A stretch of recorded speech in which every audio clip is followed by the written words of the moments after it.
بسم الله الرحمن الرحيم.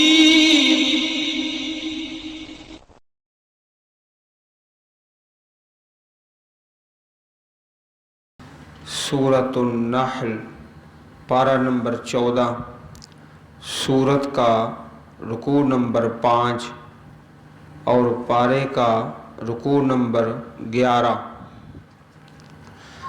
وقال الذين أشركوا لو شاء الله ما عبدنا من دونه من شيء نحن ولا آباؤنا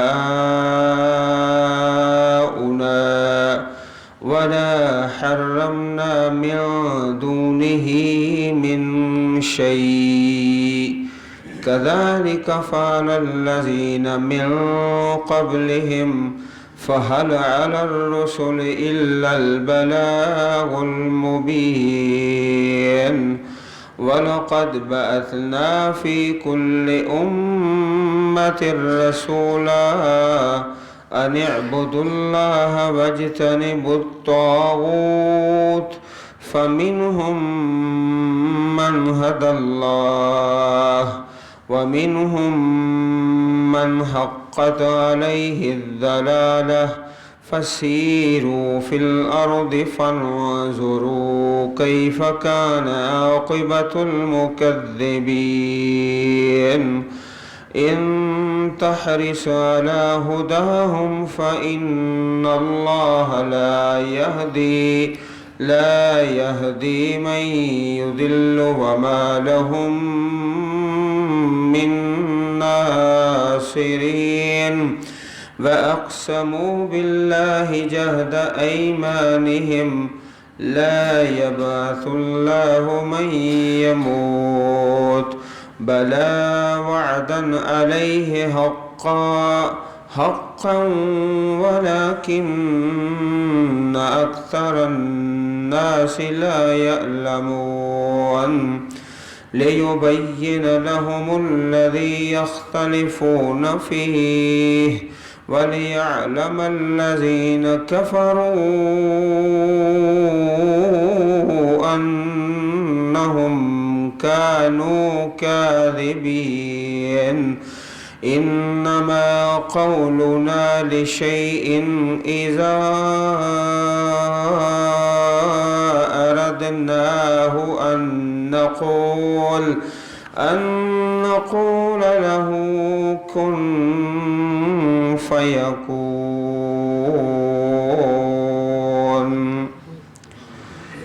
اس سورہ مبارک کا جو مرکزی عنوان ہے التذکیر بآلاء اللہ، اللہ پاک کی نعمتوں کے ساتھ نصیحت اور دعوت توحید، اللہ رب العزت کی توحید کی دعوت۔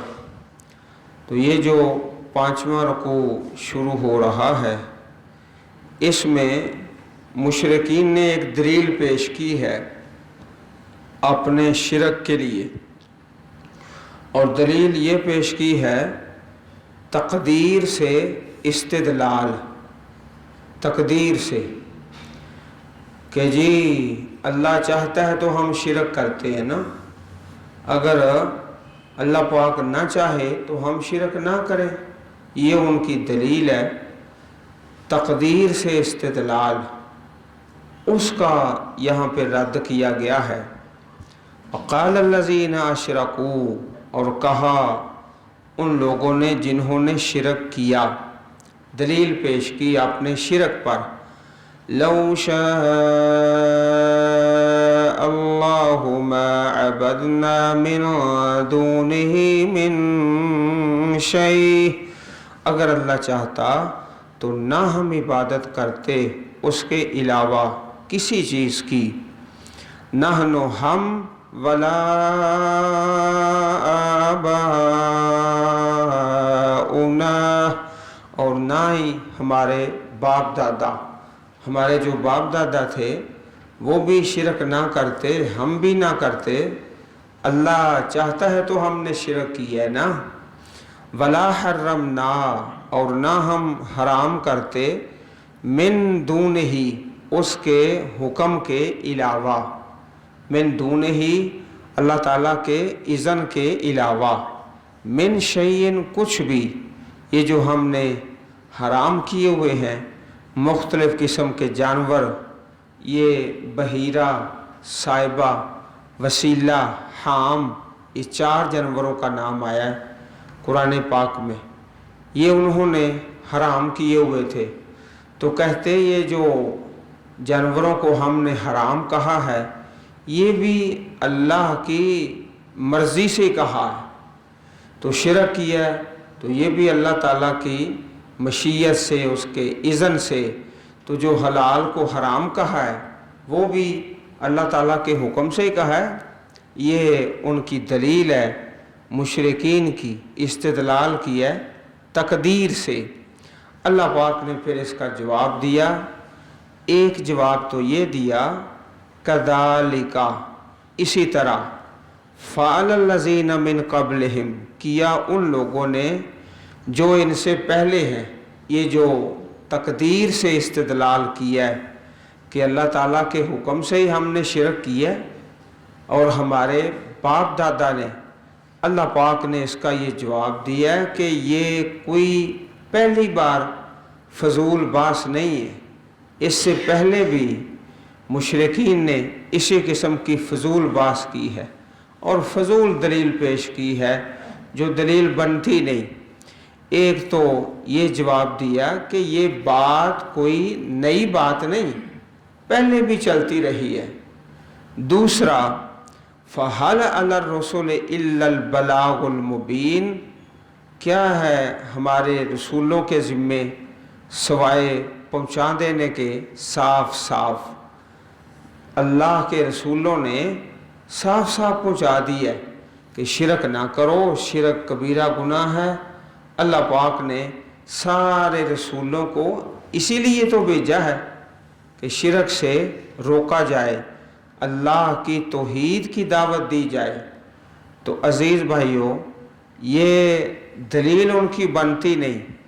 حضرت نوح علیہ السلام سے لے کر اللہ تعالیٰ کے جتنے نبی پیغمبر آئے اور خاتم النبیین جناب محمد رسول اللہ صلی اللہ علیہ وسلم تک سب نے توحید کی دعوت دی ہے۔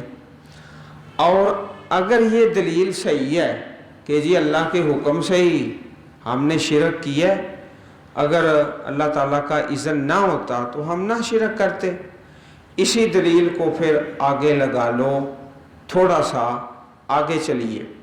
اگر ایک شخص دوسرے کی زمین دبا لیتا ہے تو پھر وہاں بھی یہی دلیل پیش کرو نا کہ جی اللہ کے حکم سے دبائی ہے۔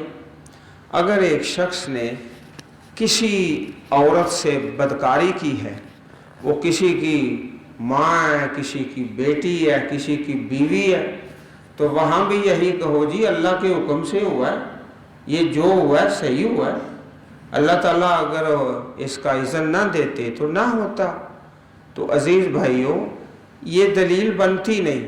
پھر یہ جو نظام ہے عدالتوں کا، جو مسلمانوں کے ملکوں میں بھی ہے اور کافروں کے ملکوں میں بھی ہے، یہ نظام ختم کر دے کہ جی جو ظلم زیادتی ہو رہی ہے، ایک دوسرے کا مال کھاتے ہیں، زمین دباتے ہیں، یہ اللہ کے حکم سے ہوتا ہے۔ دنیا میں پھر یہ دلیل کیوں نہیں لگاتے؟ اگر ایک شخص نے دوسرے کو قتل کر دیا تو جو مقتول کے وارث ہیں وہ بھی یہی کہیں کہ جی اللہ کے حکم سے قتل ہوا ہے، ہم نے نہ کوئی پرچہ دینا ہے، نہ درخواست دینی ہے، نہ دیت لینی ہے، نہ قصاص لینا ہے، جو ہوا ہے رب کے حکم سے ہوا ہے۔ پھر یہی دلیل آگے چلاؤ نا۔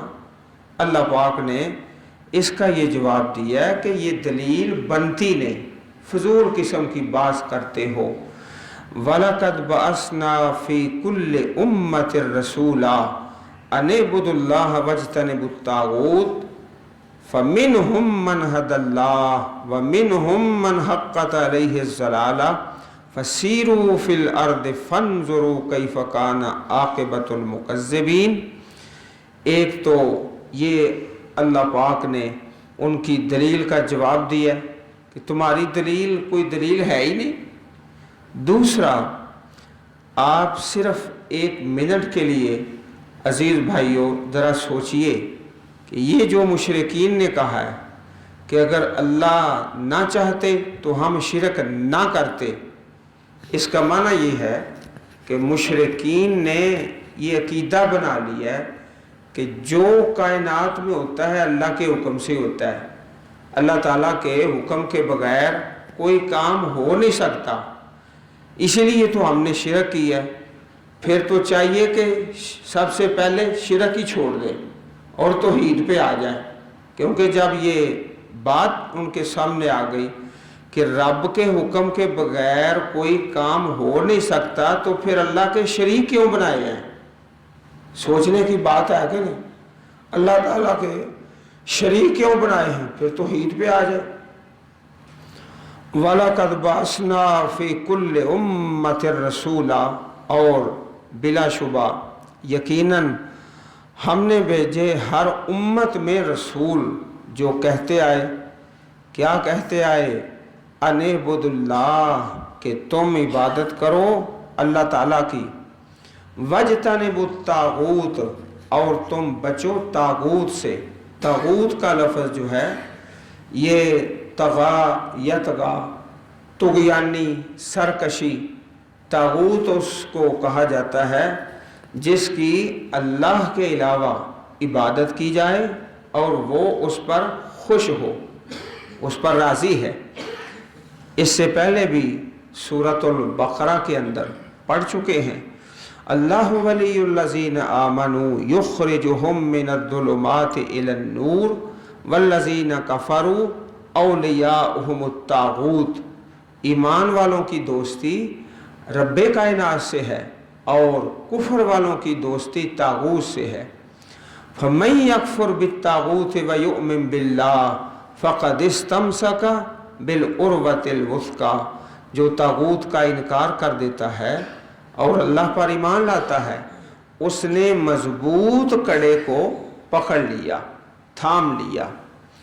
تو اللہ پاک نے ہر امت میں رسول بھیجے اور ان کو یہ حکم ملا کہ دعوت دو، لوگو اللہ کی عبادت کرو، طاغوت سے بچ جاؤ، سرکش سے، شیطان سے۔ فَمِنْهُمْ مَنْ هَدَى اللَّهُ، پس کچھ ان میں سے ایسے تھے جن کو اللہ نے ہدایت دی، وہ تو صراط مستقیم پر چڑھ گئے، دعوت توحید کو قبول کر لیا۔ وَمِنْهُمْ مَنْ حَقَّتْ عَلَيْهِ الضَّلَالَةُ، اور کچھ ایسے تھے جن پر گمراہی ثابت ہو گئی، لاحق ہو گئی۔ فَسِیرُوا فِی الْأَرْضِ، پس چلو زمین میں، فَانْظُرُوا، پس تم دیکھو، کیف کان عاقبۃ المکذبین، کس طرح انجام ہے جھٹلانے والوں کا۔ یہ خطاب اہل مکہ کو ہے، مکی صورت ہے۔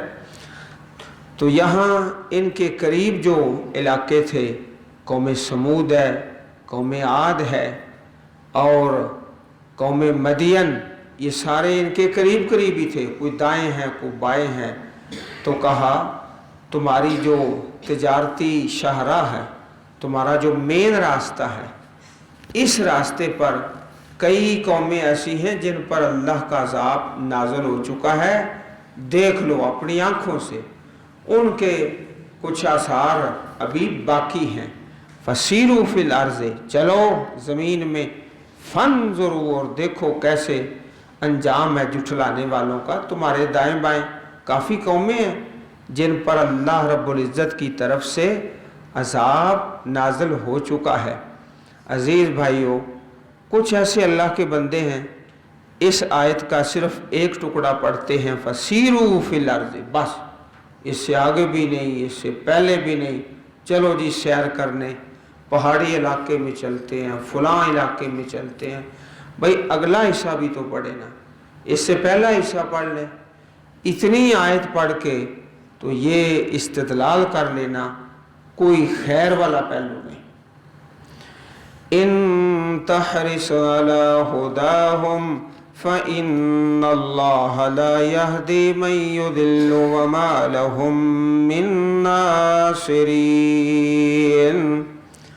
اگر آپ طمع کرتے ہیں، تحرس، ہرس، لالچ، علی ہداہم، ان کی ہدایت پر، تحرس تا یہ مخاطب کا صیغہ ہے اور اس سے مراد امام کائنات جناب محمد رسول اللہ صلی اللہ علیہ وسلم ہے۔ فَإِنَّ اللَّهَ، پس بے شک اللہ تعالیٰ، لا یہدی، نہیں ہدایت دیتے، من یضلو، جس کو گمراہ کرتے ہیں، وما لہم من ناصرین، اور نہیں ان کے لیے کوئی مددگار۔ یہاں تو یہ فرمایا اور ایک دوسرے مقام پر صاف فرما دیا، اِنَّكَ لَا تَهْدِي مَنْ أَحْبَبْتَ وَلَكِنَّ اللَّهَ يَهْدِي مَنْ يَشَاءُ۔ اے پیارے رسول صلی اللہ علیہ وسلم علیہ الصلاۃ والتسلیم، آپ اس شخص کو ہدایت نہیں دے سکتے جسے آپ چاہیں، لیکن اللہ ہی ہدایت دیتا ہے جس کو چاہتا ہے۔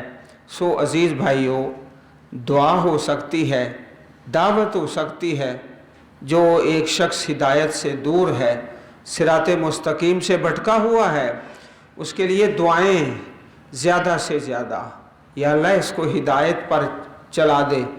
اور تبلیغ، اس سے جو اگلا کام ہے رب کائنات کا ہے، تمہارا نہیں، میرا نہیں، کسی مبلغ کا نہیں، کسی دائی کا نہیں، حتیٰ کہ خطاب کس سے ہے؟ امام الانبیاء صلی اللہ علیہ وسلم سے۔ ان تحرس علی ہداہم، اگر آپ ان کی ہدایت کے لیے طمع کرتے ہیں، ہرس کرتے ہیں، امید کرتے ہیں، تو اللہ پاک ہدایت دینے والے ہیں۔ اور جو شخص گمراہ ہے، جس کے دل پر مہر لگ چکی ہے، ختم اللہ علی قلوبہم، کئی ایسے ہیں جو مختوم القلوب، دلوں پر مہر لگ گئی ہے، آپ اس کو کیسے ہدایت دیں گے؟ دعا کریں اور تبلیغ کریں۔ اگلا جو نتیجہ ہے اللہ رب العزت کے اختیار میں ہے۔ خطبہ جمعہ میں آپ سنتے ہیں، اور جو بھائی خطبہ دیتے ہیں پڑھتے بھی ہیں، مَن يَهْدِهِ اللَّهُ فَلَا مُضِلَّ لَهُ وَمَن يُضْلِلْ فَلَا هَادِيَ لَهُ۔ جس کو اللہ ہدایت دے دے اسے کون گمراہ کر سکتا ہے، اور جس کے نصیبوں میں گمراہی ہے اسے ہدایت کون دے سکتا ہے؟ تو عزیز بھائیو، ہدایت، نیکی اور صدقہ اور خیرات اور نماز اور قرآن کریم اور حج، یہ سب اس کی توفیق سے ہے، اس میں کوئی بہادری نہیں ہے۔ وَأَقْسَمُوا بِاللَّهِ جَهْدَ أَيْمَانِهِمْ، انہوں نے قسمیں کھائیں، اللہ تعالیٰ کی پختہ قسمیں، جہد ایمانہم، پختہ، ایمان یہ جمع ہے یمین کی، قسم، اور پختہ قسمیں کھاتے مشرک لوگ۔ قسمیں کیا کھاتے؟ لا یبعث اللہ من یموت، اللہ تعالیٰ اسے دوبارہ نہیں اٹھائے گا جو مر جاتا ہے۔ دیکھو کیسی عجیب بے عقلی کی بات ہے، قسم بھی اللہ پاک کے نام کی۔ اللہ رب العزت تو بار بار یوم آخرت کو بیان فرما رہے ہیں، ہر نبی نے، ہر کتاب میں اس کی دعوت ہے، عقیدہ آخرت کا۔ تو ایسے بے نصیب ہیں، آخرت کا انکار کر رہے ہیں، اور قسم اللہ تعالیٰ کی، اللہ کی قسم، لا یبعث اللہ، نہیں اٹھائے گا اللہ تعالیٰ، من یموتو، جو مر جاتا ہے۔ تو عزیز بھائیو، یہ مشرکین کی جو بات ہے یہ غلط ہے، عقیدہ ہے آخرت اور بعث بعد الموت برحق ہے۔ دنیا میں کتنا ظلم ہے، کوئی کسی کو قتل کر رہا ہے۔ ایک شخص ہے، اس کی عمر 90 سال کے قریب ہے، انتہائی بوڑھا ہو چکا ہے۔ اس نے کیا کیا ہے؟ ایک 25 سالہ 20 سالہ شخص کو قتل کر دیا، بوڑھے آدمی نے۔ عزیز بھائیو، اگر اس 90 سالہ آدمی کو پھانسی ہو جائے، قصاص میں قتل ہو جائے،